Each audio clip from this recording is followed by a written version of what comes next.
Hermanos, Dios les bendiga a cada uno de ustedes. Nuevamente estamos agradecidos y contentos por el hecho de que cada uno de ustedes se haya tomado el tiempo de estar viendo esta transmisión. Agradecemos a Dios que nos permite también poder platicar ciertos temas acerca de la palabra de nuestro Dios mediante este medio. Y el Seminario Teológico Bautista Doctor Cosme G. Montemayor está grandemente agradecido con la vida de cada uno de ustedes y contentos también por el hecho de que Dios nos está permitiendo nuevamente estar aquí. El día de hoy vamos a ver un tema muy importante relacionado con la iglesia, un suceso que marcó la historia en la iglesia. Y estamos hablando de la Reforma, el cual también podemos recordar como el Día de la Reforma, quien fue protagonizado por Martín Lutero. Sabemos que de este tema podemos haber escuchado muchas cosas, incluso cosas que podrían ser tomadas como mitos, cosas que realmente no sabemos si pasaron o no pasaron, pero en cierta manera también hay maneras de ver la información de una manera más certera, de una manera más precisa, y precisamente el día de hoy vamos a estar analizando y profundizando en este tema. El día de hoy estoy acompañado de mis hermanos y también maestros de aquí del seminario, la hermana y directora Mari Yarrup, también maestra aquí del seminario Cosme G. Montemayor, y también nos está acompañando el pastor Jaciel García, igualmente administrador y también maestro de este seminario. Así que gracias nuevamente por estar aquí viendo esta transmisión y hablemos un poco acerca de este tema, acerca de la reforma, el ayer, el hoy, la verdadera historia. Profundizaremos también en el proceso, cómo fue que todo esto se llevó a cabo. Vamos a analizar un poco las razones también y sobre todo los propósitos. Queremos que, aunque esto fue realizado por un hombre, más allá de ese hombre había alguien mucho mayor, que era nuestro Dios actuando en la vida de él. Y pues creemos realmente que todo esto tuvo un propósito y un propósito divino.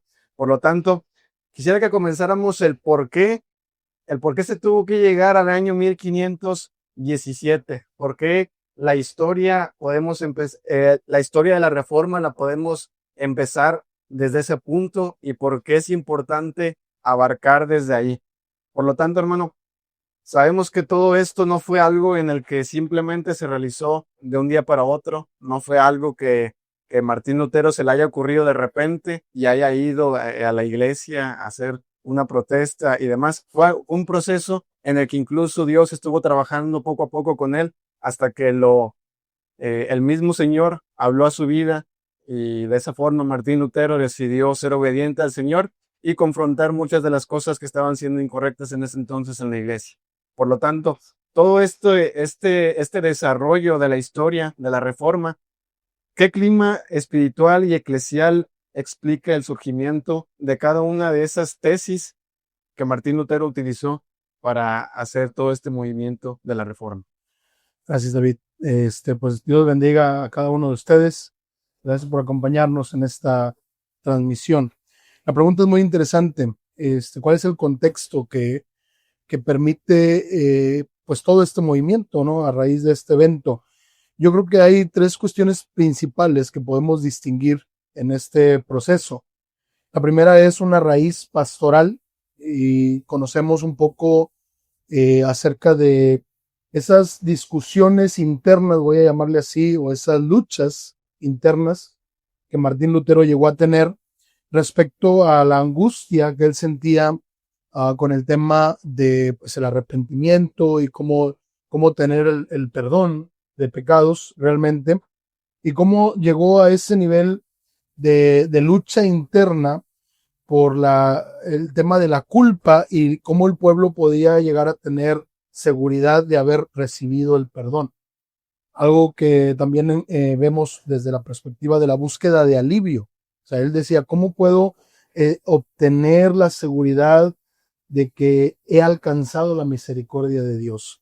Entonces, esa fue una de los principales catalizadores de este movimiento, donde él empieza a investigar, empieza a analizar, hace una exégesis de Romanos, puntualmente tratando de llegar a encontrar esa respuesta a su necesidad, porque era una necesidad interna, era una búsqueda de seguridad de haber sido perdonado de sus pecados. Entonces nacen estas 95 tesis, nacen de ese corazón que está ansioso de saber que ha alcanzado salvación, que ha alcanzado el perdón.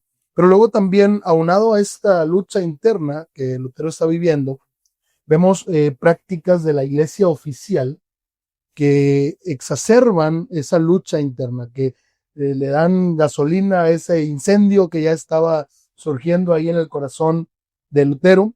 Y esas prácticas, pues es propiamente el tema de las indulgencias, que también es a veces malentendido el concepto, pero el tema de las indulgencias era pues tratar de ver cómo podían ellos pagar esas penitencias de alguna manera, ¿no? Entonces, tal vez originalmente el tema de las indulgencias no estaba relacionado con la vida eterna como tal, pero sí era algo relacionado al perdón que la iglesia, los creyentes buscaban en su vida diaria, en su día a día. Obviamente llega un momento donde pues aquel predicador Tetzel, Lutero lo escucha decir, cayendo la moneda al cofre, el alma sale del purgatorio, y eso pues hace una explosión en su mente, en su corazón, y dice, esto no es por ahí, no puede ser eso, ¿no?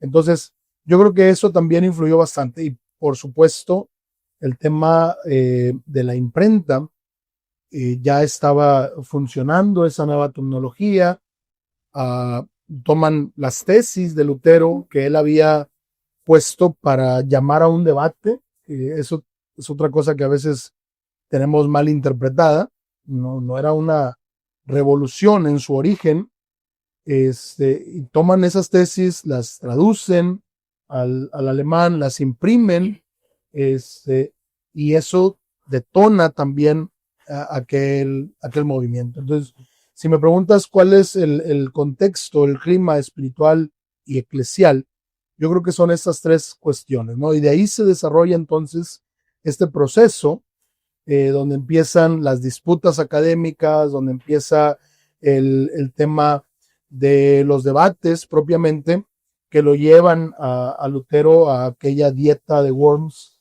al punto de tener que decir, mi conciencia está cautiva de Dios. Uh-huh.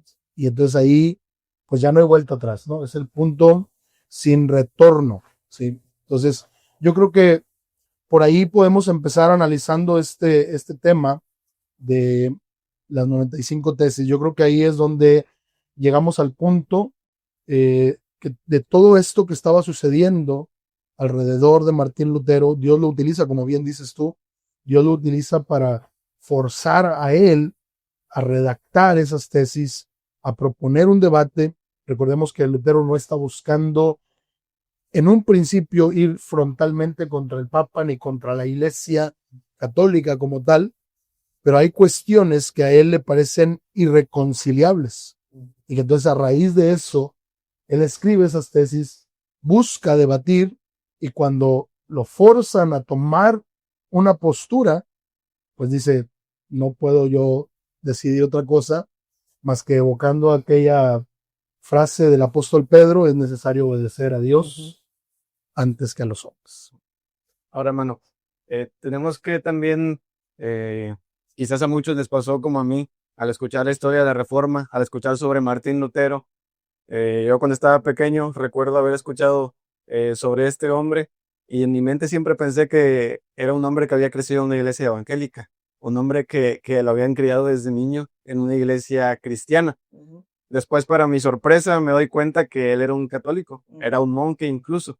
Entonces, antes de continuar,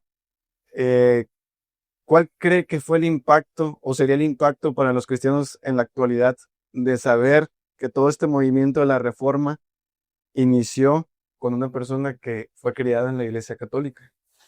Muy, muy interesante pregunta. Yo creo que voy a contestar dos cosas. No sé si la hermana Mari también quiera opinar al respecto. Yo voy a contestar dos cosas. Primero, tengo que decir que sé de primera mano que hay muchos cristianos que al solo hecho de saber que Lutero era católico, desechan todo. Uh-huh. ¿Sí? Simplemente desechan todo Incluso puedo decir con tristeza que hay pastores, hay líderes que dicen, eso no lo debes de leer, eso no lo debes de estudiar, eso no sirve para nada, y que tratan completamente de presentar, vamos a decir, una imagen de que nosotros somos algo totalmente aislado de este movimiento, ¿sí? Ahora, independientemente de la postura que tengamos sobre el origen de la denominación bautista, tenemos que reconocer, y esa es mi otra respuesta, tenemos que reconocer lo valioso que podemos rescatar de este movimiento de la reforma, ¿sí? Ahora, otra postura, y no quiero meterme en complicaciones, pero otra postura, pues es los recientes movimientos neo reformados, voy a llamar así, donde hay una efervescencia sobre este concepto. Justamente hoy estaba viendo un libro que están promocionando, acaba de salir, sobre qué creen los bautistas reformados como tal. Entonces, yo conozco pastores también, amigos míos, que dicen, eso no existe, no puede haber un bautista reformado. Y pues ya es una realidad que ya nos alcanzó al final del día. Entonces yo creo que son esas dos posturas. Por un lado, algunos se niegan a leerlo siquiera, a estudiarlo, y otros en esa efervescencia se dejan llevar al extremo. Yo creo que debemos mantener un equilibrio, ¿sí? Y rescatar, como mencioné, lo valioso, porque hay muchos temas valiosos que podemos rescatar de este análisis. Estoy totalmente de acuerdo con lo que el pastor Jaciel acaba de mencionar. Y yo creo que solo para añadir a sus comentarios es de pensar en lo valioso de examinar, como acabas de preguntar, el clima en lo cual nació ya este movimiento. Porque hoy por hoy estamos en nuestro propio clima. Y si somos honestos, estamos en un punto en que necesitamos hacer un análisis muy, muy serio sobre la condición de la iglesia a la cual nosotros pertenecemos.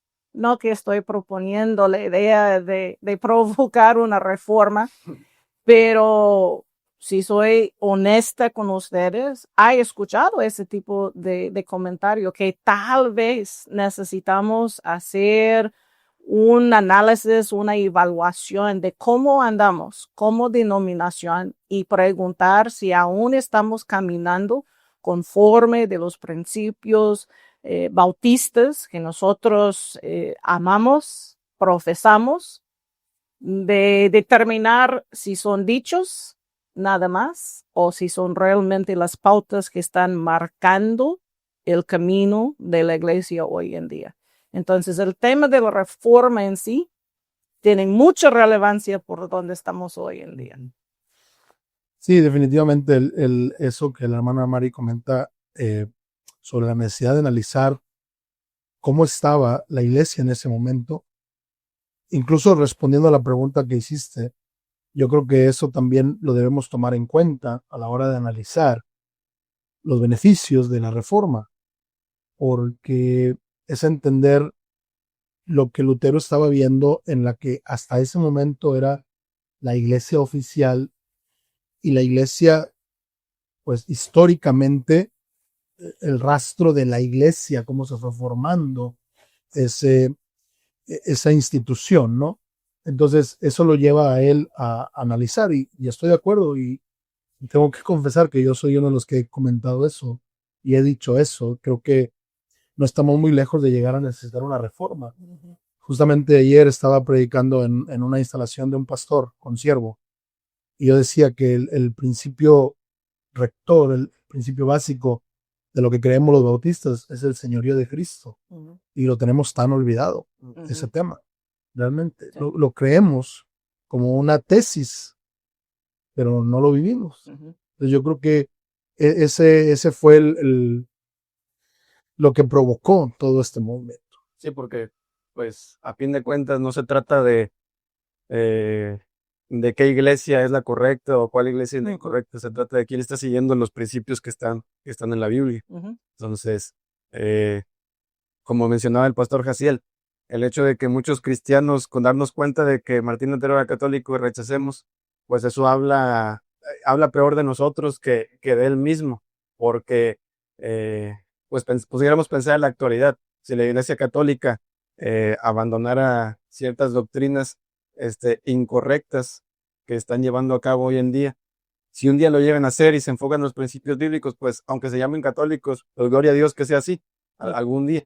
Pero creo que como lo dice el pastor y como lo dice usted, es algo muy importante de analizar, sobre todo hoy en día, porque nuevamente vuelvo, como cristianos a veces podemos decir, no es que la iglesia católica o la iglesia tal practica esto, practica lo otro, pero pues la realidad es que en las mismas iglesias evangélicas cristianas, pues están habiendo cosas también que se practican y que no son agradables de los ojos de Dios. Así es. Entonces, continuando con el tema de las tesis, de las 95 tesis de Martín Lutero, este proyecto, todo este trabajo que Martín Lutero realizó, no sé cómo, a nosotros una tesis se nos hace complicada, 95 es otro nivel, pero hermano Mari, el hermano Jaciel acaba de hablar un poco también sobre algunos de los temas que Martín Lutero trató en las tesis, pero realmente, ¿qué trataban estas 95 tesis? Muchas personas podrán decir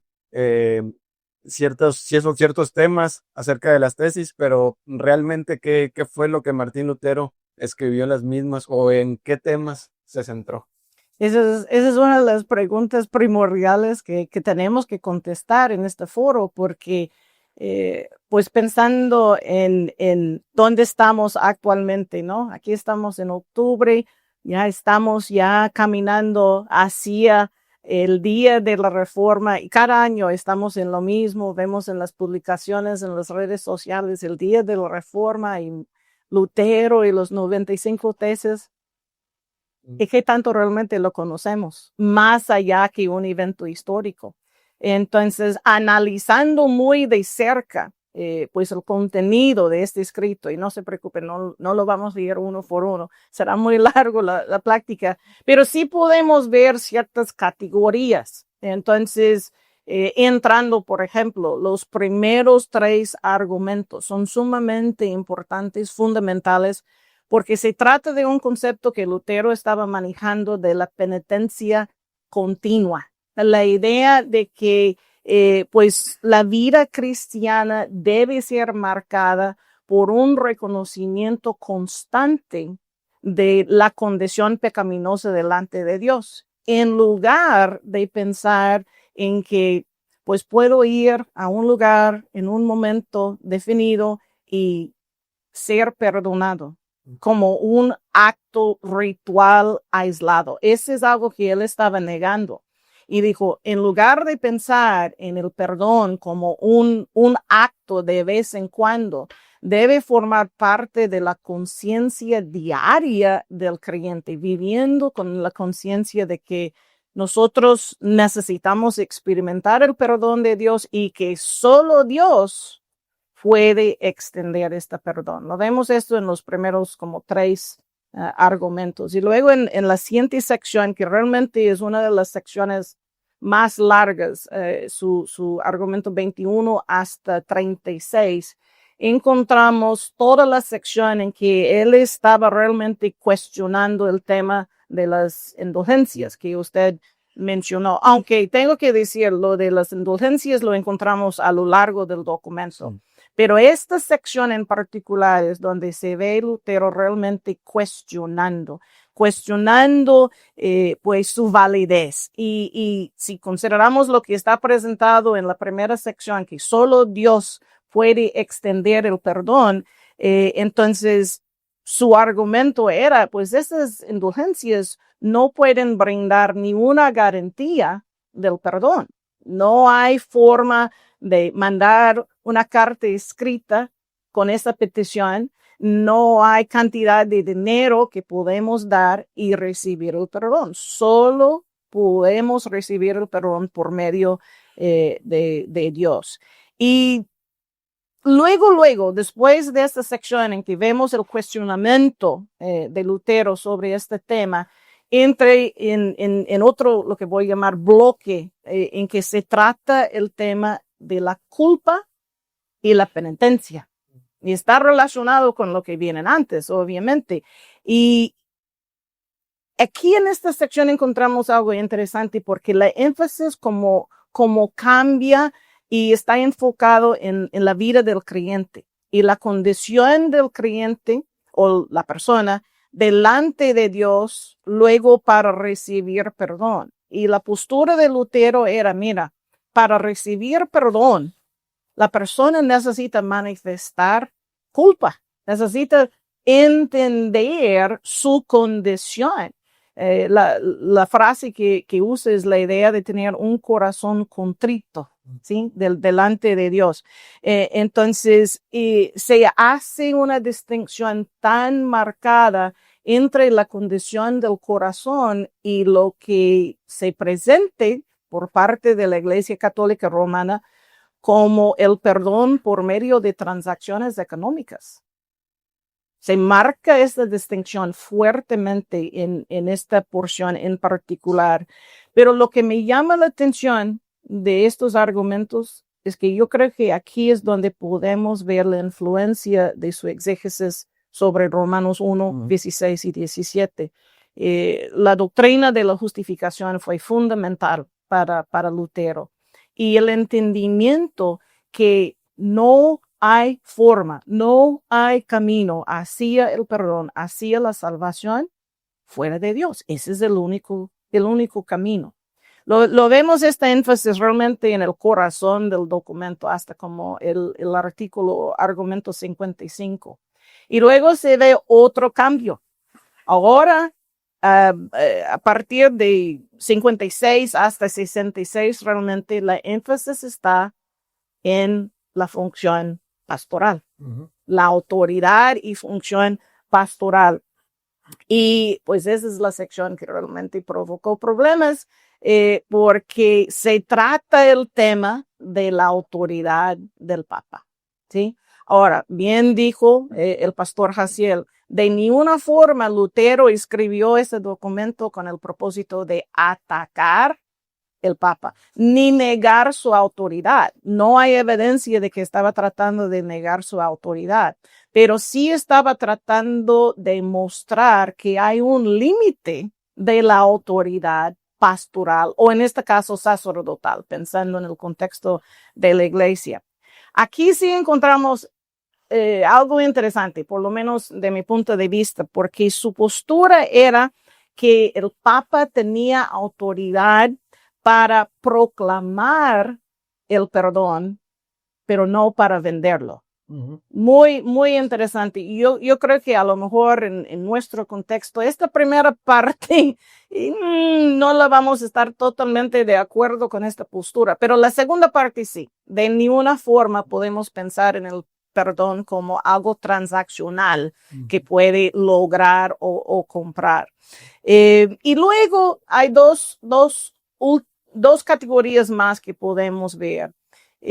Una es el tema de las obras de misericordia.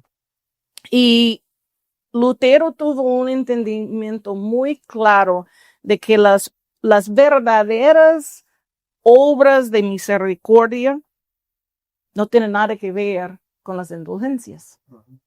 Las verdaderas obras de misericordia, según Lutero, se trataba de cuidar a los más necesitados entre nosotros, los enfermos, los huérfanos, las viudas.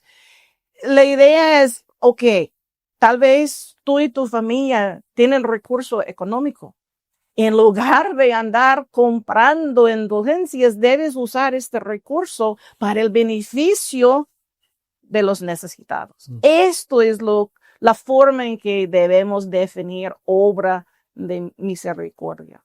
Y luego, la última cosa, digo, hay otros elementos como singulares, pero pensando en categorías, hay uno con que quiero terminar pensando en lo que Lutero llama los tesoros de la iglesia.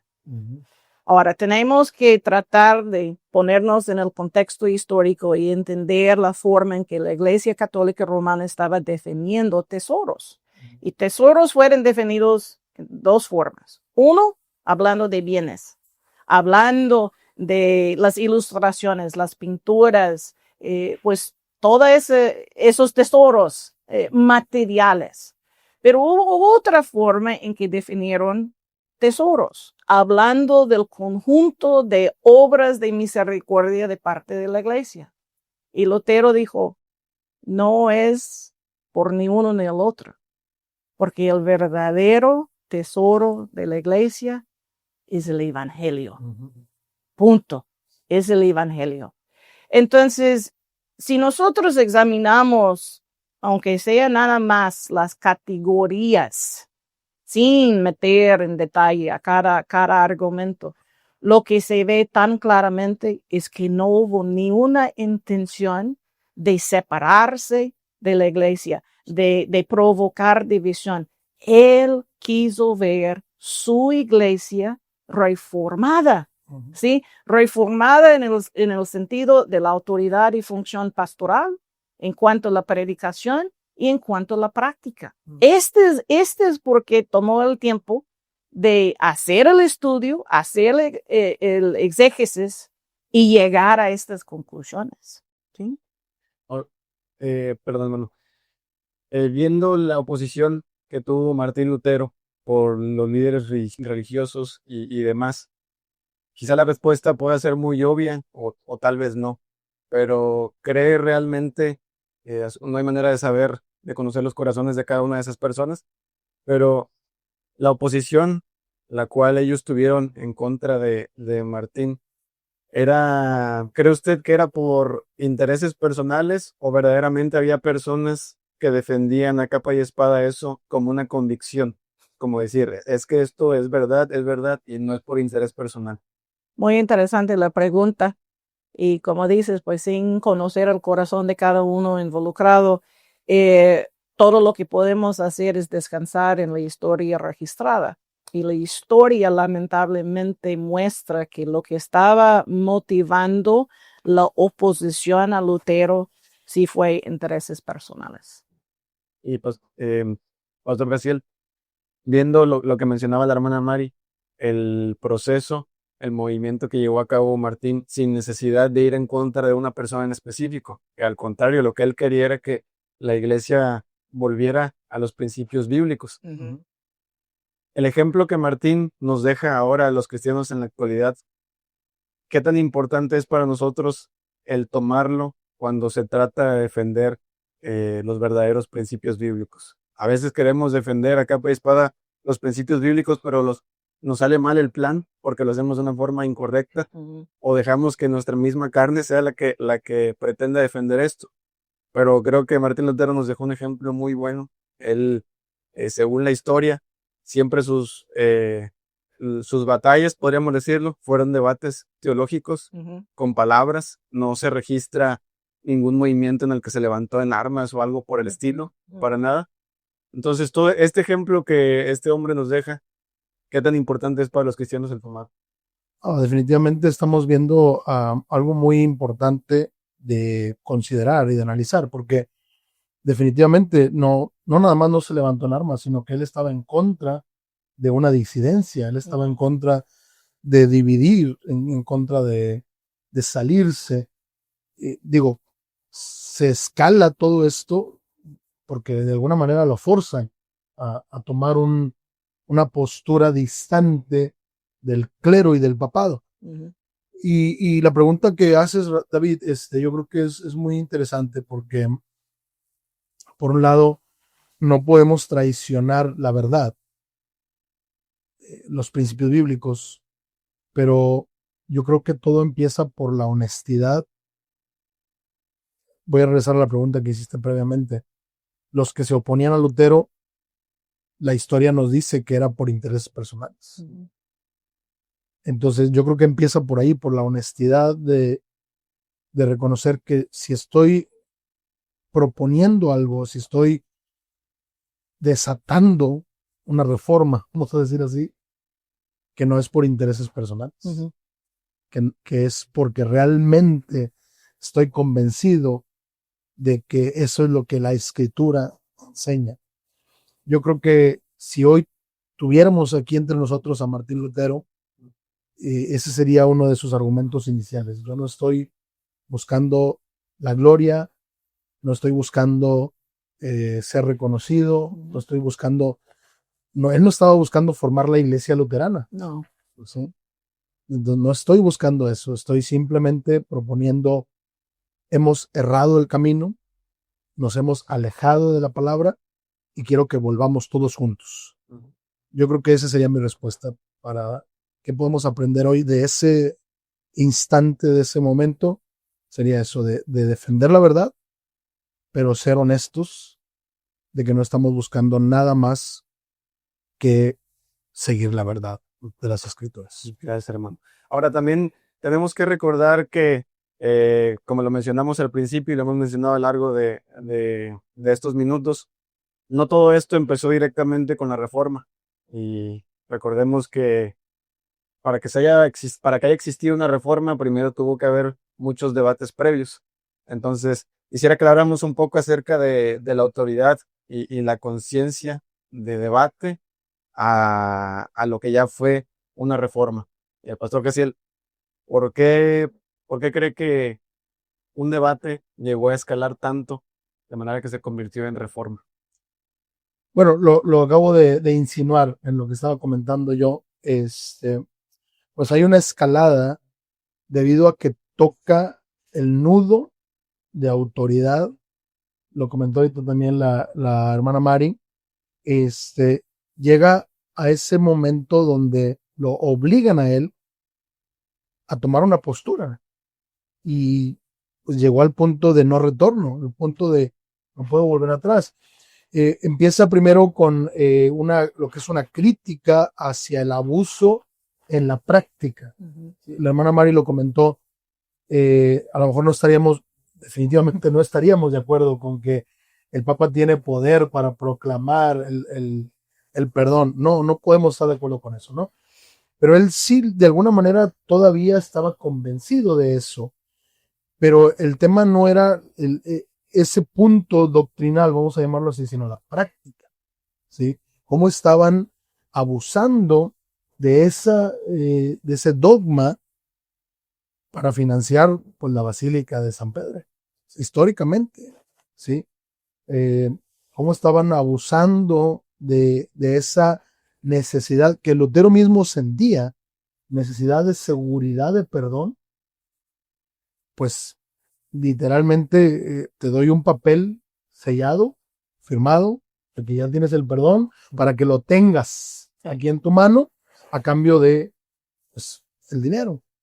Entonces abusan de ese dogma, abusan de esa enseñanza y eso hace que Lutero empiece a actuar como un reformista interno. Él empieza a predicar en la iglesia donde él pastorea, empieza a predicar, no vayan a comprar las indulgencias, no vayan a dejar su dinero allá, como decía la hermana ahorita, mejor usen ese dinero para el bien, para la misericordia, como dice el profeta Miqueas. Entonces, después de eso, empiezan los debates y tenemos un debate con John Eck en Leipzig, donde pues este hombre era bueno para el debate, era polemista y en ese debate logra acorralar a Lutero respecto a los concilios y pues a la autoridad papal realmente.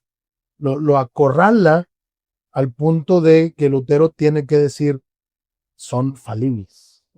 Los concilios se pueden equivocar, el Papa se puede equivocar y eso hace que explote todo. ¿Sí? Entonces, después de que lo acorralan, pues Lutero dice, no puedo decir otra cosa más que la verdad. Y los concilios fallan, porque son hombres. El Papa falla porque es hombre.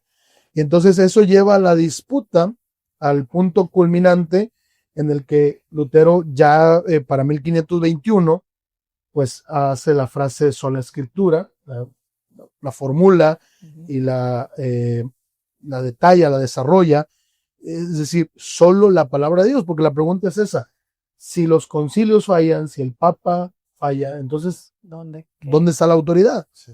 Y Lutero dice, pues la autoridad está en las escrituras. Entonces, ese es de alguna manera, ese es el proceso, esa es la línea de tiempo, ¿no? Empieza como algo, una lucha interna que él empieza a predicar a raíz de lo que cree, de lo que está convencido, lo llevan a ese debate, lo acorralan, se mantiene firme, porque eso que dijo de que los concilios fallan, el Papa falla, pues era susceptible de que le hicieran lo mismo que a Juan Jos, ¿sí? O sea, estaba oponiéndose ya, ahora sí, directamente en contra, ¿sí? De la autoridad y luego lo lleva a desarrollar esa pregunta o su respuesta más bien.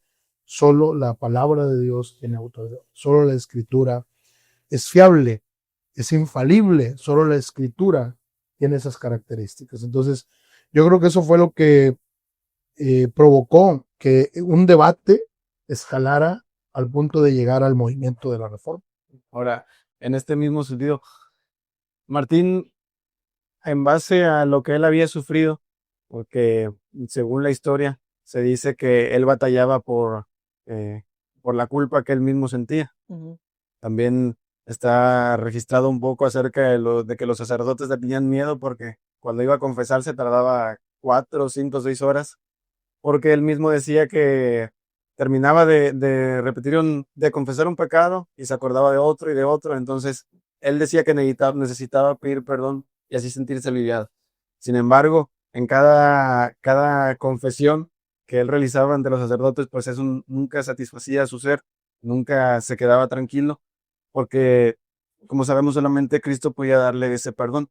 Y cuando él empieza a predicar eso y empieza a oponerse en contra de las enseñanzas de los líderes religiosos respecto a que podían conseguir el perdón mediante indulgencias y demás, vemos que la oposición no solo la recibió por los líderes religiosos, sino también por muchos de los feligreses en las iglesias. Era algo que ya estaba tan arraigado Ujú. en la vida de ellos, de manera que, a pesar de que era mucho más bueno creer que Cristo podía dar gracia a la vida de ellos y que era totalmente, no necesitaban pagar precio alguno por esa gracia. ¿Por qué cree usted que todas esas enseñanzas hasta ahorita continúan? Porque quizá ya no vemos a un líder de tan alta magnitud como lo era un papa decir públicamente, vengan y paguen y van a recibir perdón. Quizá, pero muchas iglesias, incluso desde lo interno, lo predican de una manera muy sutil y claro, obviamente con intereses financieros, intereses personales. Ujú. A lo que voy es, la obra del maligno ahí está. La obra del maligno obviamente está actuando ante con la vida de cada una de esas personas. Pero pensar que en las iglesias evangélicas hay muchos líderes que predican sutilmente estas enseñanzas, me suena un poco más difícil y complicado decir que Satanás mismo está orando por medio de ellos. ¿Qué, qué respuesta o qué podríamos decir debido a todas estas falsas enseñanzas por personas que están catalogadas como siervos de Dios? Te doy mi respuesta sencilla. Estamos en una reforma. Estamos en una reforma. Mira, estás hablando de problemas pastorales que ya pues han infiltrado la iglesia. No, suena feo y fuerte decirlo y tengo un pastor aquí a mi lado y no es en contra de ni uno, es en general el asunto, porque conozco el ministerio de la palabra de mi hermano aquí. Eh, Lamentablemente, después de tanto tiempo escuchando lo mismo, aunque sea una mentira, el pueblo lo acepta. Ujú. El pueblo lo acepta. Y en el tiempo de Lutero eso es exactamente lo que pasó. El pueblo, por escuchar tanto, es por aquí, escribo una carta, pago una cantidad de dinero, ya puede ser perdonado. Ok, es lo que vamos a hacer. Este intercambio. Entonces, tenemos que regresar a sola escritura, porque ahí está la respuesta, ¿no? De entender que pues el perdón es acto de Dios y solo de Dios. Pero hoy en día tienes razón. La iglesia está añadiendo tantas cosas adicionales a lo que la misma palabra enseña. Y por falta de conocimiento de la palabra dentro del pueblo, el pueblo acepta cualquier cosa que se escucha. No tienen este filtro, no tienen esta habilidad de decir, ese no es cierto, eso no es bíblico. Entonces, la respuesta para mí fue medio de broma al principio, pero hay mucha verdad en mi broma, porque los que han tomado cursos con nosotros, ustedes mismos, los alumnos, nos han escuchado hacer énfasis en la urgencia de ver la iglesia evangélica hoy en día regresando a las escrituras. Punto. Y ahí no estoy hablando de ninguna denominación. Estoy hablando de la palabra y solo la palabra. Y al menos que podemos volver a la verdad y tener la verdad al centro de quiénes somos y lo que hacemos, simplemente vamos a seguir en este camino maligno que tú mencionas. ¿Sí? Y yo creo que también, completamente de acuerdo con lo que dice hermana Mari, pero yo agregaría también el tema de nuestra naturaleza humana.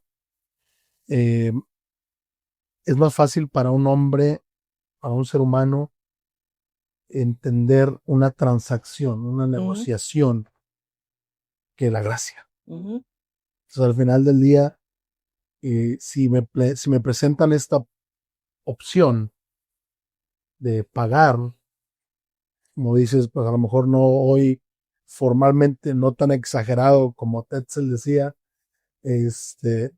cayendo la moneda y sale el alma del purgatorio, a lo mejor no a ese nivel, pero coincido contigo, dentro de nuestras iglesias cristianas evangélicas hay muchas prácticas que de pronto parecen esa transacción. Necesito hacer esto para que Dios esté contento conmigo, para que Dios esté de acuerdo con mi vida, ¿no? O simple y sencillamente, lamentablemente, el tema de la asistencia al culto dominical, verlo como una, pues, un checklist, una palomita en mi vida, en mi relación con Dios. Ya vine al culto, ya cumplí y Dios está contento conmigo. Entonces, yo creo que es por ahí también el tema de que estamos más dispuestos a pagar por algo que a recibirlo como lo que es, en este caso la salvación por gracia, ¿no? Ahora, pensando en esto también, pues recordando ese proceso al que Lutero es sometido desde su interior, creo que tiene mucho que ver con el tema de dónde queda, cuál es la vinculación que hay entre la escritura y la tradición, porque tiene su lugar, la tradición, tiene su valor, lo que hacemos por tradición. Sin embargo, Lutero llega a esa conclusión de que, aunque la tradición va a tener un valor, un peso específico, la escritura es la norma. La escritura es la norma normativa, ¿sí? Entonces la tradición, en el análisis de Lutero, se vuelve una norma normada. Es la escritura es la que regula todo lo que hacemos. La escritura es la que manda, porque es la única que tiene autoridad suprema, es la única que es infalible, es la única que es fiable. Entonces, tenemos que someter, y él lo decía así, tenemos que someter nuestra conciencia a la escritura, a la palabra de Dios. Y luego, entonces, la tradición, lo que nos han enseñado, lo que hemos recibido de otros, él incluía pues el tema de los credos, las confesiones y demás, la teología de la era patrística de la iglesia, pues todo eso es pues es algo muy importante, es algo muy valioso, pero eso debe estar normado por la Escritura. Y luego lo llevaba al siguiente nivel, que tiene que ver con la práctica realmente, las políticas de la iglesia, ¿sí? Y entonces él decía, eso todavía es una normativa interna donde la iglesia tiene pues la prerrogativa de decidir, por ejemplo, hablando de nuestro contexto hoy, podemos decidir si el culto es a las 10 de la mañana o a las 11 y no pasa nada, no hay ningún problema, pero siempre y cuando esas normativas internas sean revisadas a la luz, según Lutero, de la tradición, pero al final a la luz de la Escritura, ¿sí? A la luz de lo que dice la palabra de Dios. Y ahí hoy en día también tenemos otro problema, porque de pronto hay iglesias donde la tradición está por encima Sí. de la Escritura. Frases, hablando del contexto pastoral, ¿sí? Frases como, nunca hemos hecho eso en esta iglesia, y no se revisan, o la contraparte, siempre lo hemos hecho de esta manera, ¿no? Y no se revisan las prácticas, no se revisan las tradiciones a la luz de la Escritura, ¿sí? Sino que simplemente se asumen, ahorita lo decíamos, lo decía la hermana Mari, pues algo que se repite constantemente se vuelve ley, ¿sí? Entonces, así se ha hecho, así hay que hacerlo. Y honestamente a veces hay prácticas que rayan en lo antibíblico, Sí, sí. y que se siguen haciendo solo por tradición, porque no hacemos este análisis, esta revisión de poner todo por debajo de la Escritura. Entonces, realmente coincido completamente, necesitamos hacer ese análisis puntual, transparente, con honestidad y con humildad, hasta dónde estamos realmente sometidos a la Escritura. Sí. David, escuchando el hermano Jaciel y la cuestión de pues lo que es más fácil para el hombre, estoy de acuerdo porque tiene mucho más sentido cuando la lógica hay algo que puedo hacer para lograr tal cosa, ¿no? Pero yo creo que hay otra forma incluso de pensar en esta cuestión transaccional, que es aún más útil. En algunos contextos hoy en día, pues vemos escenarios en que hay personas de cierto nivel de recurso económico, ¿no? Y dan de forma generosa, pero luego esa dar se convierta en la idea o la creencia de que deben tener una influencia mayor o voz mayor que los demás. Entonces, doy, pero me das a mí. Es esta misma dinámica transaccional, ¿sí? Entonces, son patrones. Podemos verlo primero con el asunto del perdón y la salvación, pero hablando de contextos actuales, ese es un problema real en nuestro contexto hoy en día y no concuerda con lo que las escrituras enseñan sobre el corazón generoso. Debemos dar sin esperar ni reconocimiento. Y muchos, si no hay reconocimiento, no le dan. Nuevamente es, doy, pero me das a mí. Entonces yo creo que ese es otro aspecto del problema siendo manifestado hoy en día. Creo que cada una de las respuestas que ustedes han dado dieron un adelanto a la siguiente pregunta, que era cuál era el problema pastoral de fondo. Creo que lo han descrito muy bien. Cada una de las situaciones que se están viviendo hoy en día. Pero volviendo al mismo tema de las tesis de Lutero, hablaban ustedes de que él nunca buscó ponerse por encima de nadie, ponerse por encima de la iglesia. Sin embargo, aunque no buscó eso, aunque no era su intención, de todas formas, aunque no buscaba un cisma, todo esto siguió escalando en gran manera. Y Pastor Jaciel, aunque ya mencionó un poco acerca de esto, en palabras pastorales, quisiera que nos mencionara por qué si no buscaba un cisma, Martín Lutero con esto, por qué se llegó a uno finalmente. Bueno, pues sí, ya lo comentamos hace un momento, ¿no? El tema de la imprenta fue un catalizador que realmente permitió este alcance porque se toman las 95 tesis de Lutero, que él las ha puesto ahí en la puerta, que era como el tablón de anuncios, ¿sí? Esa era la forma de presentar una propuesta, y lo hace en latín para llamar a debate. O sea, no, A los académicos. sí, a los académicos, o sea, no es algo que esté él tratando de proponer a nivel del pueblo, sino de llamar a los académicos a que vengan a un debate. Clava esas 95 tesis que quiero mencionar hace rato, que no lo dije, no era una investigación cada una, eran frases, eran propuestas como tal, ¿no? No te espantes, David, con las 25 tesis.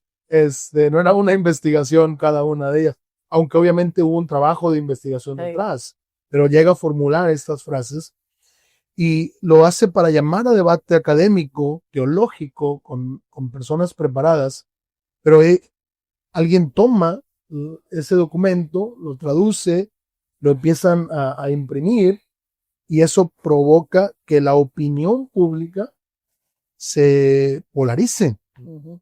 porque sí, muchos estaban de acuerdo con él, pero otros no, como tú bien lo comentaste, ¿no? Entonces, ¿cómo, ¿cómo podemos visualizar esta escalada? Yo creo que es ahí, a partir de esto, de que se transformó de un debate teológico a una discusión pública, en la que ahora ya en la lengua propia, en alemán, todos están leyendo cada uno de esos argumentos y empiezan a dividirse, a discutir si están o no de acuerdo, y luego el alcance. Pues, Roma no pudo frenar el alcance de esas copias saliendo de la imprenta, y en cuestión de semanas el documento de Lutero ya estaba por todo en ese momento el Imperio Romano Germánico, Ujú. ¿sí? Por toda Alemania, vamos a decirlo así, ¿no? Entonces se genera ya una base de apoyo para, para Lutero. Por ejemplo, hablando de cuestiones políticas, el duque que lo apoya, se me fue ahorita el nombre, lo tenía aquí, se me fue, pero lo apoya, le da cobertura, que sin él realmente Lutero pues lo hubieran matado por lo que estaba haciendo, por lo que estaba diciendo, ¿no? Entonces, cuando él recibe ese apoyo, que lo esconden, allá en Sajonia, eh, y todo eso también permite que él continúe escribiendo, que continúe argumentando. Y yo creo que definitivamente hay dos eventos que permiten que llegue a esa escalada. El de Leipzig, donde lo acorralan y lo llevan a ponerse ya de frente contra el Papa en el tema de la autoridad, donde dice, sí, el Papa es falible. Ahí está yendo ya en contra del Papa. Y la dieta de Worms, donde le piden que se retracte. Y dice, ¿cómo voy a retractar si mi conciencia es cautiva de la palabra de Dios? Entonces, yo creo que esos eventos puntualmente fueron los que llevaron esa escalada, y aunque él no lo quería, ya no había marcha atrás, ya no había forma de detener.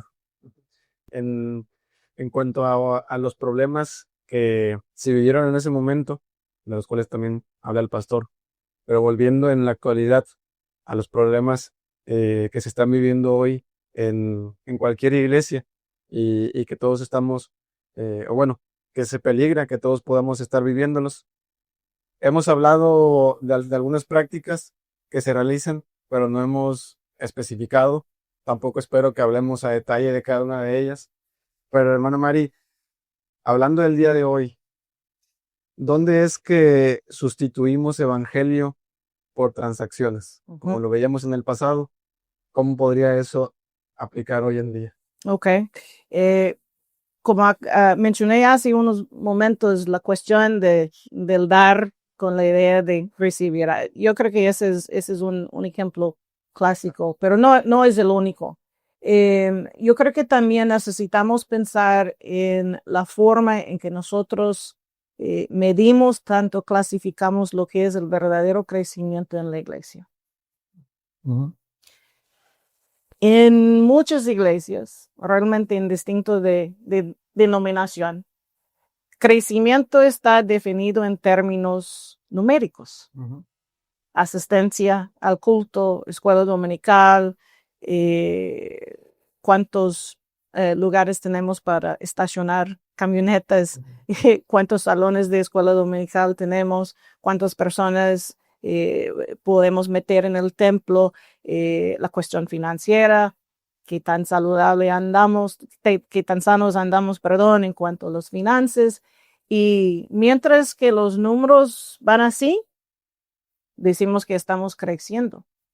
Ahora, a la luz de las escrituras, eso no tiene nada que ver. Porque a la luz de las escrituras, el verdadero crecimiento está determinado en términos de transformación espiritual. Transformación en cuanto a la forma en que nosotros estamos viviendo a la luz de las escrituras. Cuestión de no solo conocimiento de las escrituras, pero luego la forma que nosotros estamos viviendo. Entonces, hablando de métricas que usamos, ¿no? Cuando nosotros evaluamos el éxito ministerial en términos de números, ya estamos entrando en lo que yo voy a llamar un territorio muy, pero muy peligroso, ¿sí? Junto con la cuestión del nivel de influencia que algunos creen que, y perdón por decirlo de esta forma, pero el nivel de influencia que creen que pueden tocar en la iglesia. Definitivamente, yo creo que también el tema, por ejemplo, de a veces se usan los testimonios como mal, Ah, sí, sí, sí, sí. y de cómo podemos llegar a pensar que usamos esas cuestiones para atraer Ujú, personas, porque eso es lo que nos interesa, sí, el tema de continuar, sí, continuar creciendo sí. en cuestión de números. La cuestión de los programas, Ujú. cuántos programas tenemos, eh, cuántos departamentos funcionando tenemos. Es impresionante cómo estamos haciendo complicado lo que era sencillo, ¿no? Sí, porque el evangelio en sí se trata de una relación cada vez más creciente con el Señor. No se trata de todas esas otras cosas que estamos añadiendo a lo que es la iglesia. ¿Qué enseña Pablo sobre lo que debe ser la vida cristiana? La vida cristiana debe ser un camino hacia la madurez. ¿Y cómo definimos la madurez? Semejanza a Cristo, de ser perfectos en Cristo. Ese es donde definimos realmente el crecimiento verdadero, pero también qué tan tangible es el evangelio en la iglesia. Entonces, no se trata de qué tan grande o qué tan pequeño es la iglesia. Se trata de la profundidad de su conocimiento y comunión con el Señor. Y entiendo, estamos hablando de cosas que tal vez no son tan fáciles de medir. Los números son fáciles de medir, pero aún así, esas cuestiones, si alguien quiere llamarlos cuestiones abstractas, se ve la evidencia porque aquella iglesia que está creciendo en el verdadero evangelio va a cumplir con todo lo que Dios nos ha mandado de hacer. Va a estar atendiendo al huérfano, va a estar atendiendo la viuda, va a estar compartiendo el evangelio, va a estar enviando misioneros del mundo. Y ahí es donde nosotros podemos decir, ahí está el evangelio en pleno desarrollo en esta iglesia. Ahora, todos esos problemas, hermana, estamos de acuerdo con que se han dado a lo largo de la historia por la enseñanza incorrecta que los líderes han impartido a cada uno de los integrantes en las iglesias. Hoy no es diferente a los tiempos de atrás. Las malas prácticas son consecuencia de las enseñanzas que se han dado en las personas, los hermanos de la iglesia. Entonces, por supuesto, tampoco podemos dejar toda la responsabilidad a los líderes, a los que enseñan. Cada uno de nosotros como cristianos somos responsables de escudriñar las escrituras. Sí. Pero ciertamente, enfocándonos en el ministerio, Dios ha dado el privilegio y la responsabilidad a ciertas personas de enseñar la palabra a los demás hermanos. Y sabemos que principalmente a los pastores. Sí. Entonces, debido a todos esos problemas que se viven hoy en día, ¿cómo se podría formar valentía pastoral en la vida de cada uno de ellos sin llegar a un punto de beligerancia o algo por el estilo? ¿Cómo formar valentía en la vida de cada uno de ellos? Es muy necesaria esa reflexión, porque ya lo mencionamos en varias ocasiones. Martín Lutero no estaba buscando un pleito. Martín Lutero no estaba buscando una división. Y yo quiero insistir en ese concepto, ¿no? Yo creo que debemos ser valientes en defender la verdad. Debemos ser valientes en defender lo que creemos, pero debemos cuidar mucho los hábitos, pastoralmente hablando, ser honestos, humildes, tener mansedumbre, no estar buscando ese reconocimiento personal, no estar buscando una posición, una autoridad que no nos corresponde. Pensando en lo que dice el apóstol Pedro, hablándole a los pastores, a los ancianos, él dice, anciano yo con ellos. Me encanta esa forma en que Pedro lo hace, o sea, no les dice, yo soy apóstol y me hacen caso. No. Dice, somos compañeros, estamos en lo mismo, ¿sí?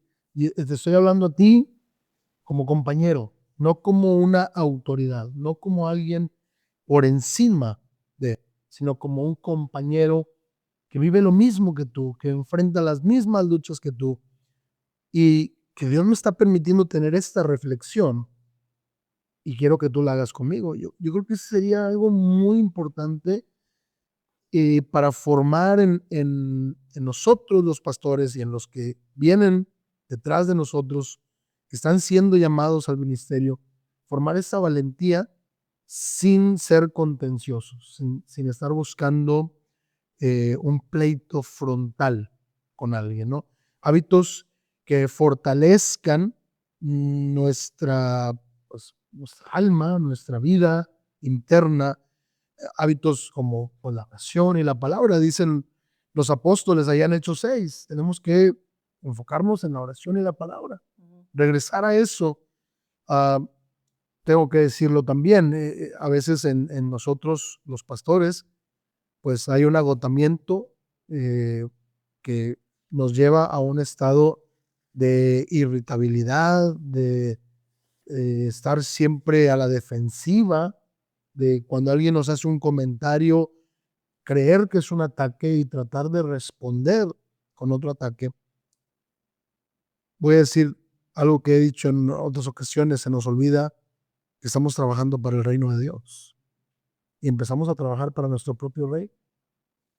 Entonces yo creo que tendríamos que derribar esos argumentos en nuestra propia mente y entender, estamos sirviendo al Señor y estamos todos juntos. Ese sería uno de los principales argumentos que yo puedo pensar, cómo podemos formar esa valentía sin llegar a ser beligerantes, sin llegar a ser contenciosos, descuidando nuestro corazón, nuestros hábitos en nuestra comunión con Dios. Y partiendo de ahí, pues el análisis serio de las Escrituras nos permite esa valentía, porque al final lo que estás exponiendo desde el púlpito no tiene autoridad por quién eres tú o por quién soy yo.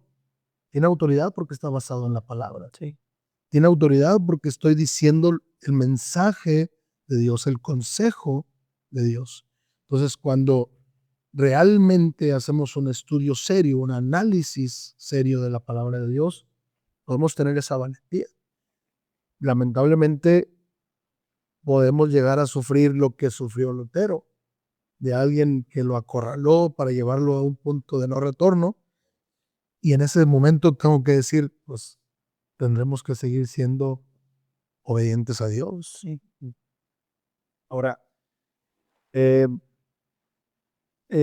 acabamos de comentar cómo formar valentía pastoral, pero quisiera que mencionaran algo muy importante. Ninguno de nosotros como cristianos estamos exentos de que un día nuestro pastor o un nuevo pastor caiga en el hecho de predicar falsas enseñanzas.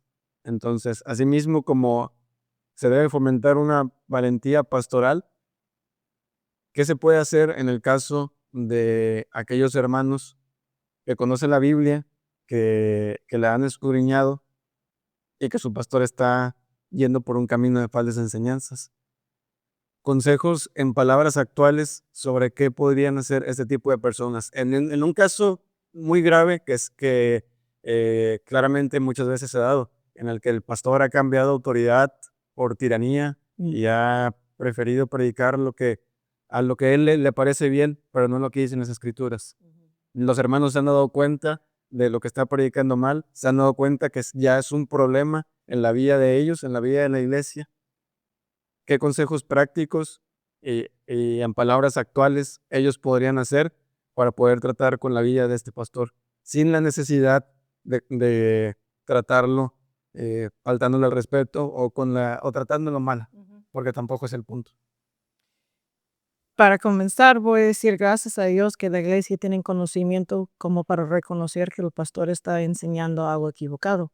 Porque en la mayoría de los casos donde el pastor está enseñando algo antibíblico, por hacerlo por tanto tiempo, la iglesia ya no conoce la verdad. Pero tomando el escenario que tú presentes, yo creo que en este caso el personaje bíblico que nos ofrece el patrón para seguir es Pablo. Porque Pablo, en una multitud de circunstancias, tenía que decir la verdad. Y no siempre fueron circunstancias fáciles en las cuales él tenía que hablar. Pero algo que marca la diferencia con Pablo es que siempre habló la verdad en amor. Nunca dijo la verdad con el propósito de dañar. Digo, la verdad en sí nos confronta. La verdad puede ser muy ofensiva, pero que no sale de un lugar en lo cual tengo el propósito de dañarte por medio de mis palabras, ¿sí? Que voy contigo en privado y decir, mi entendimiento de tal pasaje es tal. ¿Ha escuchado usted, pastor, predicando de esta forma? Estamos viendo este pasaje o esa doctrina, sea lo que sea, estamos viendo las cosas de una forma muy diferente. Yo traigo la convicción que mi interpretación, mi entendimiento es correcto. Ayúdame de entender dónde estoy mal. Ponga la responsabilidad sobre el pastor de explicar bíblicamente dónde tú estás mal. No señale al pastor que él está mal. Para mí ese será como el primer paso. En oración, primero Dios, van a llegar los dos a un entendimiento claro de lo que dice la palabra.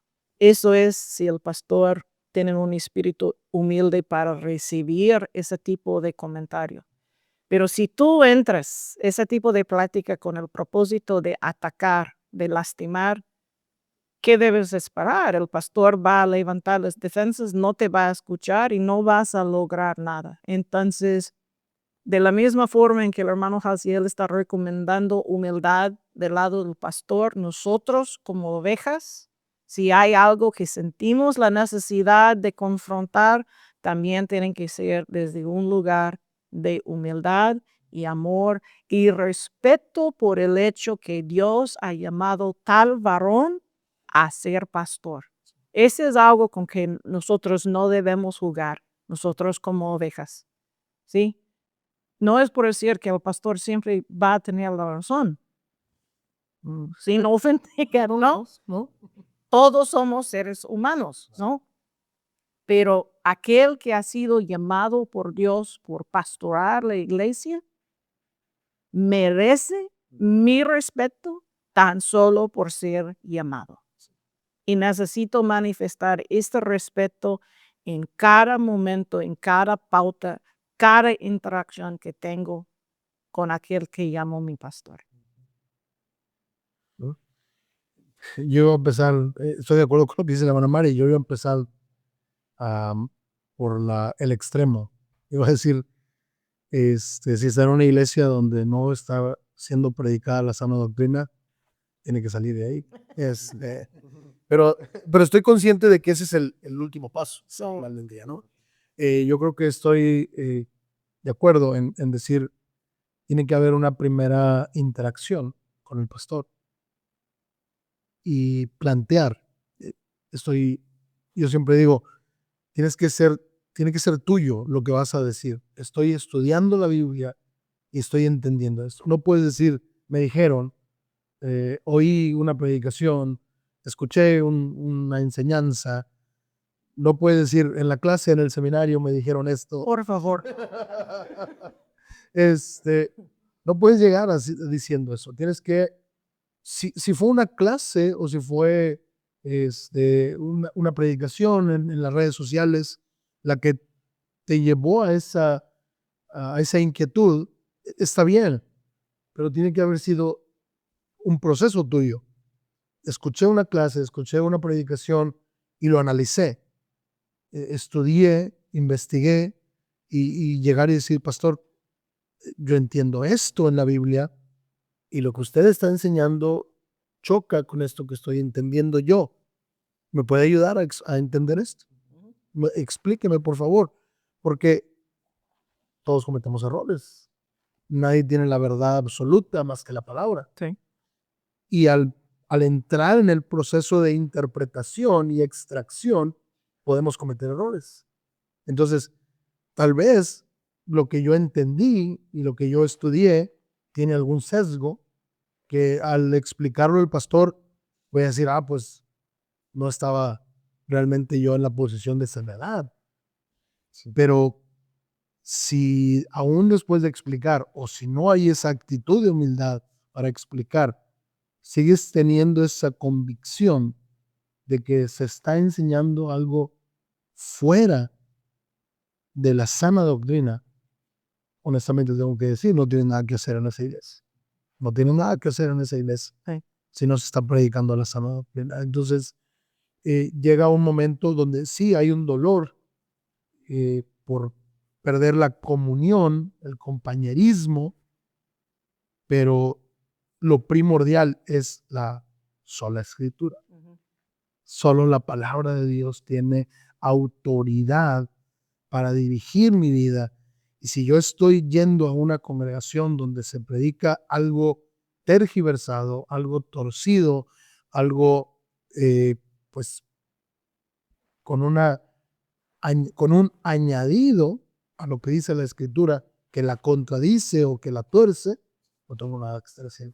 Y entonces viene el momento de, con humildad también, decirle al pastor, necesito buscar una congregación donde ser alimentado con la palabra de Dios. Por eso decía, al final del día a veces hay momentos en los que tenemos que llegar a ser pues beligerantes, digo, no con la actitud de pelear, pero al final se tiene que hacer esta división. Sí, y yo creo que ahí está un punto sumamente importante y es algo que podemos tomar de Lutero mismo. Si nosotros entramos este tipo de intercambio, este tipo de diálogo con el pastor con el propósito de provocar división, estamos mal. Estamos mal, ¿sí? Entonces, yo creo que ninguno de nosotros vamos a andar proponiendo que las personas casualmente brinquen de una iglesia al otro. Tienen que ser por algo grave, grave, grave, grave, ¿no? Y hablando de heresía, yo creo que ahí podemos conservar un fundamento, ¿no? Eh, en lo personal, la decisión entre provocar división y salirme por cuestión de heresía, pues me voy a salir, ¿no? Pero sí tenemos una responsabilidad delante del Señor y su palabra de defender lo que dice la palabra. Entonces, sí, por lo menos, intervención inicial, yo creo que sí es importante. Sí, y definitivamente digo, el tema de la herejía, el tema de la inmoralidad, flagrante y no penitente, cuestiones así, ¿no? Son temas que provocan una inquietud mayor. Y tengo que aclarar, cuando uso la palabra división, en ese argumento que estaba cerrando, no estoy hablando de dividir la iglesia como tal, estoy hablando de esa separación que se va a llevar a cabo cuando yo tomo la decisión de salir, porque estoy completamente de acuerdo. Yo soy responsable de mí y en este caso de mi familia nuclear, ¿sí? En cuanto a la alimentación de la sana doctrina. Pero yo no puedo llevarme a alguien más conmigo. Yo no puedo, por eso decía, aun y cuando haya sido una enseñanza, una predicación que escuché, la que me inquietó, tiene que ser un proceso personal. Yo tengo que haber hecho ese análisis y entonces si yo estoy llegando a una conclusión, yo no puedo invitarte a ti, invitarla a usted a decir, vámonos de aquí, porque no está de acuerdo. No, a lo mejor puedo, y yo tendría mucho cuidado con eso, a lo mejor puedo pasar la inquietud y que cada quien haga su análisis, pero yo diría que ni eso, ¿sí? Al final, el pastor de pastores es nuestro Señor Jesucristo y al final Él es quien nos alimenta y quien cuida de nosotros. Gracias, hermano.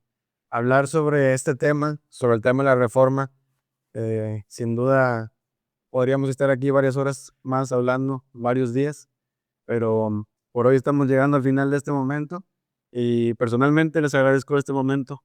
También sé que al igual que mis hermanos, hemos aprendido cosas nuevas el día de hoy, cosas que no sabíamos, cosas muy interesantes y sobre todo cosas que seguro van a ser de bendición para nuestra vida. Muchas gracias, Pastor Casiel, por estar aquí presente. Hermana Mari, directora, gracias por estar aquí. Y hermanos, eh, tenemos que recordar el propósito de la reforma. Como lo decíamos al principio, no fue algo que se le ocurrió a Martín Lutero. Estamos seguros de que Dios estaba orando por medio de él. No, aunque él haya sido un monje católico, no suena descabellado decir que era un siervo de Dios. A fin de cuentas, que Dios lo estaba utilizando para su propia gloria. Y siempre hay que recordar que este propósito fue un proceso, que la reforma fue un proceso de fidelidad y no de ruptura. Nunca fue con la intención de causar discordia en la vida de la iglesia, de causar discordia entre los pueblos. Simplemente fue algo de volver hacia los principios bíblicos. Y antes de terminar, hermanos, tenemos que recordar que cada uno de los temas de los que habló, o muchos de los temas que habló Martín Lutero en sus tesis, aún siguen siendo vigentes hoy en día. Todos los temas que mencionó están basados en lo que dice las Escrituras, en lo que dice la sana doctrina. Y hay que recordar siempre esto, porque como dice la Biblia, Pablo siempre mencionó en sus cartas acerca de los falsos maestros. Y tristemente estas personas no se han acabado y no creo que se van a acabar durante un mal tiempo. Van a estar presentes. Y lamentablemente en nuestras iglesias no estamos exentos de que algún día llegue una de estas personas y tenemos que estar listos para saber enfrentar con humildad, con amor ante las falsas enseñanzas. Tenemos que recordar, o de lo que podemos aprender acerca de la reforma, tenemos que recordar que el arrepentimiento debe ser continuo y no debe ser un arrepentimiento momentáneo, siempre y cuando revisando los motivos, decisiones y estructuras y todo a la luz del Evangelio. Hermanos, tenemos que recordar también que la gracia no se negocia ni se mide, puesto que no es algo que estemos negociando con algún humano, con alguna otra persona. El Señor Jesús ha dado su gracia para cada uno de nosotros y cada uno, gracias a Él, ahora tenemos acceso a la misma. Todo lo que se predique en nuestras iglesias, cada una de las cosas que se enseñen deben estar basadas bajo la autoridad de la palabra. Ninguna persona puede llegar a decir, yo he recibido esta palabra de Dios, o a mí Dios me dijo ayer, o algo por el estilo. Simplemente debe llegar a predicar lo que la Biblia ya dice.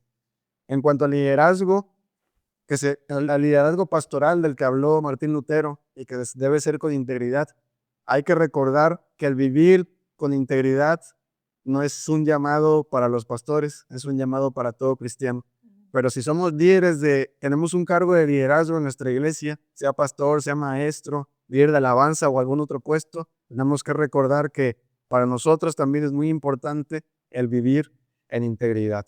Las obras de misericordia, hermanos, no son algo que venga, es algo que debe ser el fruto de la vida que estemos llevando, nuestra vida cristiana, y no debe ser algo que hagamos por necesidad, no debe ser algo que hagamos por estar esperando un bien para nosotros, sino que debe ser algo que ya nazca de nosotros mismos. Entonces, todo esto y mucho más podemos aprender acerca del tema de la reforma, y gracias a Dios por este momento. Gracias a Dios por lo que hemos podido aprender. Esperamos que haya sido de bendición para cada uno de ustedes y que a su vez también lo que hemos platicado esta tarde pueda dejarlos con esa intriga de poder seguir investigando más acerca de este tema, porque si es así, estoy seguro de que va a ser de bendición para cada una de sus vidas. Por lo tanto, hermanos, nuevamente les agradezco su tiempo. Gracias. Gracias por estar aquí. David. Y pues vamos a hacer una oración, si les parece, para concluir con este momento. Padre nuestro, te agradecemos el momento que tú nos has permitido tener el día de hoy. Agradecemos, Señor, que en su momento tú utilizaste, Señor, a muchas personas para tu propia gloria. Agradecemos, Señor, que cada una de estas personas fueron imperfectas, porque eso nos da esperanza de que tú también nos puedes usar a cada uno de nosotros. Gracias, Señor, porque un día utilizaste la vida de Martín Lutero para llegar a realizar una reforma, algo que marcó crucialmente en la vida de la iglesia. Gracias, Señor, porque mediante las predicaciones y las enseñanzas que este hombre realizó basadas en las Escrituras, muchas personas pudieron ser liberadas de una culpa, permanente, de una culpa dañina, de una culpa que no proviene de ti. Fueron liberados, Señor, de mucha opresión bajo el poder de muchos líderes religiosos. Gracias, Señor, porque un día utilizaste a este hombre para tu gloria. Gracias, Padre, porque a través de su vida nosotros también podemos aprender muchas cosas. Y por supuesto, algo que debemos recordar hoy es que lo que estamos hablando aquí, el hecho de haber recordado este tema, no lo hacemos con la intención de adorar a Martín Lutero ni de enaltecerlo. Sabemos que la única adoración es para ti, pero también reconocemos que es bueno el estudiar acerca del trabajo, el profundizar acerca del esfuerzo y de la dedicación que muchos de tus siervos pusieron para poder servirte a ti. Gracias, Señor, por este momento que nos has permitido tener. Te pedimos que así como hoy puedan venir muchos momentos más de estos y que permita, Señor, que este seminario pueda seguir predicando la sana palabra. En el nombre de Jesús. Amén. Amén. Que Dios les bendiga. Gracias.